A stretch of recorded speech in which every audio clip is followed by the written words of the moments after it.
210 కోట్లు పలికే భూములు 7 కోట్లకే కథం పట్టించిందంట. 210 కోట్లు 7 కోట్లకే కొట్టేసిండట రేవంత్ రెడ్డి బ్రదర్. ఎట్లా కొట్టేసిండు అనేది చూద్దాం ఇప్పుడు. మరి మనకెందుకు వస్తలేదా పేద వర్గాల బిడ్డలకు? 210 కోట్లు ఎక్కడ, 7 కోట్లు ఎక్కడ? అప్పనంగా కట్టబెడతారు. కేసీఆర్ ఉన్నప్పుడు తెలంగాణ వస్తే ఒరిగింది ఏంద్రా అని ఎవరినన్ను అడిగితే, తెలంగాణ వస్తే ఏం ఒరిగింది నా తెలంగాణ పేద వర్గాల బిడ్డల కంటే, తెలంగాణ వస్తే కేసీఆర్ కుటుంబం బాగుపడ్డది, తెలంగాణ వస్తే నై తెలంగాణ అన్న రేవంత్ రెడ్డి కుటుంబం బాగుపడ్డది, నై తెలంగాణ తుమ్మల నాగేశ్వరరావు బాగుపడ్డాడు, నై తెలంగాణ అన్న తలసాని శ్రీనివాస్ యాదవ్ బాగుపడ్డాడు, నై తెలంగాణ అన్న చాలామంది బాగుపడ్డారు. మరి తెలంగాణ ఉద్యమం చేసి లాఠీ దెబ్బలు తిని ఉద్యమం చేసినోడు ఏంటంటే జీరో. కల్వకుంట్ల కాందాన్ లక్షల కోట్లు సంపాదించిండు, ఆమె సొంత పార్టీ పెట్టుకుని ఆమె వెళ్తుంది. కల్వకుంట్ల కవిత, కేసీఆర్ ఒకవైపు, కేటీఆర్ దంద ఒకవైపు, హరీష్ రావు దంద ఒకవైపు, ఆ హ్యాపీరావు జోగినిపల్లి సంతోష్ రావు దంద ఒకవైపు, ఆ కన్నారావు దంద ఇంకోవైపు. ఈ కుటుంబం మొత్తం ఒక రేంజ్లో సంపాదించలేదా? సరే ఉద్యమం చేసిండు కేసీఆర్ సార్ సంపాదించుకొని అనుకోవచ్చు, కానీ హెవీగా సంపాదించాడు. మరి మళ్ళా తెలంగాణ ఏమైందంటే రేవంత్ రెడ్డి కుటుంబం బాగుపడుతుంది.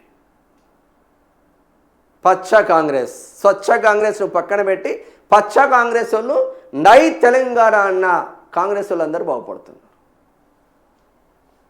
ఈ కథ ఏందో చూద్దాం. ఇక 210 కోట్లు పలికే భూములు 7 కోట్లకే. Kondal big deal. ఊరు పేరు లేని కంపెనీకి కారు చౌకగా భూములు. అనుమూల కొండల్ రెడ్డి కంపెనీకి సర్కారు అయాచిత లబ్ధి. అడ్డుకున్న రైతులను బుల్డోజర్లతో బెదిరించి మరీ స్వాధీనం. నిరుడు జూన్లో రావిర్యాలలో ఆ రైతులపై బుల్డోజర్లు. అందుకే సమాచార హక్కు పిటిషన్తో వీస్తుపోయే వాస్తవాలు బయటకు వచ్చినాయి అంట. వామ్మో, రావిర్యాల అంటే ఇది రంగారెడ్డి జిల్లా మహేశ్వరం నియోజకవర్గంలో ఉంటుంది రావిర్యాల. ఇక ఇదేం చూద్దాం మొత్తం. అదో డొల్ల కంపెనీ, పేరు టెస్సెరాక్ట్ అంట. Tesseract advanced systems private limited. Company పేరు Tesseract advanced system private limited. రూపాయలు లక్ష పెట్టుబడితో మొదలైంది. ఒకే లక్ష ఇచ్చిందంట. 1,00,000 రూపాయల పెట్టుబడి పెట్టి దీని తల్లి 210 కోట్ల భూమి కొట్టేసిందిలే.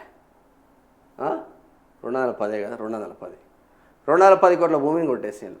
1,00,000 పెట్టుబడితో మొదలై ఓ గోదాంలో నడుస్తున్న ఈ కంపెనీలో పట్టుమని 10 మంది కూడా ఉద్యోగులు లేరు. ఇక మన ప్రజా వాయిస్ కన్నా అతి చిన్నది అన్నట్టు కంపెనీ.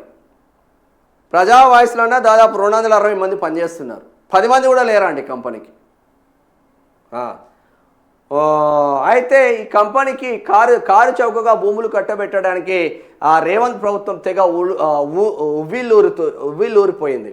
కలెక్టర్ కార్యాలయానికి దగ్గరలో బహిరంగ మార్కెట్లో 210 కోట్లు పైగా ఆ విలువ చేసే భూములను కారు చౌకగా అంటే 7 కోట్లకే ఆ దారదత్తం చేసింది. భూములు ఇవ్వడానికి రైతులు నిరాకరిస్తే ఏకంగా బుల్డోజర్లతో భయపెట్టి ఊరు పేరు లేని ఓ కంపెనీ కోసం రేవంత్ ప్రభుత్వం ఎందుకు ఇంతలా చేసింది అంటారా?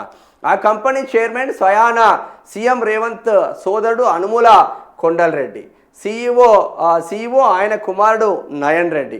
అందుకే తమ్ముడి కోసం 100 కోట్ల విలువైన భూములను రేవంత్ రెడ్డి పప్పు బెల్లంలో పంచిపెట్టిండు. ఎటు పోతుందిరా రాష్ట్రం? 10 మంది పట్టుమని 10 మంది లేరా? గిడ కనిపిస్తుంది గిదే బోర్డు. పట్టుమని 10 మంది ఎంప్లాయీస్ లేరు. 1,00,000 రూపాయలు కూడా పెట్టుబడి పెట్టకుండా 210 కోట్లు కొట్టేసిందిలే. కథం 210 కోట్ల భూమి. CM brother master fraud. ఓ చిన్న గోదాంలో చిన్న షెల్ కంపెనీ, అదో ఏరోస్పేస్ డిఫెన్స్ ఎకోసిస్టమ్ అట. దాని చైర్మన్ రేవంత్ సోదరుడు కొండల్ రెడ్డి, బీఆర్ఎస్ నేత క్రిషాంక్ సంచలన ట్వీట్లు చేస్తూ ఉన్నారు. ఇక దీనికి ఎవడైనా ఆన్సర్ చెప్పేటోడు ఎవడైనా ఉంటే రండే కాంగ్రెస్లో. ఇది తప్పు. మా రేవంత్ రెడ్డి తమ్ముడి పైన కొండల్ రెడ్డి పైన నమస్తే తెలంగాణ ఇంత దారుణంగా రాస్తుందా? ఇది తప్పు అని చెప్పే కాంగ్రెస్లో ఉన్న మంత్రి ఎవరైనా ఉన్నా, కాంగ్రెస్లో ఉన్న అధికార ప్రతినిధులు ఎవరైనా ఉన్నా, లేదంటే రామ్మోహన్ రెడ్డి బాగా మాట్లాడతాడు కదా, మరి దీనిపైన నువ్వు ఎల్బీనగర్లో ఉంటావు కదా, నీకు పక్కనే వస్తుంది కదా రావిర్యాల, మరి దీనిపైన ఏమైనా మాట్లాడగలుగుతావా? కాంగ్రెస్లో ఉన్న మంత్రులు ఏమైనా మాట్లాడగలుగుతారా? మరి దీనిపైన చర్యలేవి సారు? అప్పనంగా కొట్టేసుకుంటున్నారు. పేద రైతుల దగ్గర భూములు లాక్కొని రేవంత్ రెడ్డి తమ్ముడికి అప్పనంగా కొట్టేస్తూ ఉంటే నా తెలంగాణ రాష్ట్రం ఏమైపోవాలి అని అడుగుతున్నారు. ఎవరి కోసం కంపెనీలు? మీ లబ్ధిల కోసం కంపెనీలు కాదా? పేద వర్గాల కోసం మీరు కంపెనీలు పెడుతున్నారా? ఎటుపోతుంది వ్యవస్థ? పెద్ద ఫ్రాడ్ అబ్బా.